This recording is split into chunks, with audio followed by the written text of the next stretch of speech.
It was a chance today for not just the players, but staff and others to take a moment to respect the history of the Negro Leagues Baseball Museum and what that meant not only to the game, but to our country as a whole. That is a tour today through the museum and also hearing from the president, Bob Kendrick. And if you have ever talked to this man, he does not claim to be a historian, but he can tell you everything there is to know. Kyle Stowers was one of those participants today.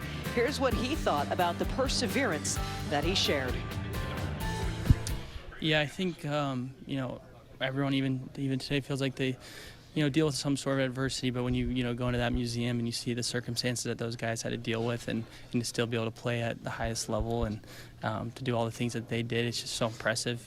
Obviously makes, I think, us feel grateful about the position we're in, and those guys paved the way for so many, for African Americans, Latin players. So I think that was just so cool to walk away to see their circumstances that they had to deal with and still to be able to perform at the highest level. Bob Kendrick, the president, announcing earlier today that the museum gets to expand. They've had a huge grant come their way.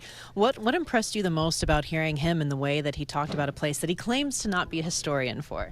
Yeah, so I first met him in 2020. He came by spring training, and I think I remember one of the stories he told, and it was the exact same. And he is just passing on the torch of those guys, and just this. You listen to him talk, it's like he was there, and it's like the information he gets from different people and who he's encountered, it just makes their stories still feel alive. And so I think that was really cool to hear him talk.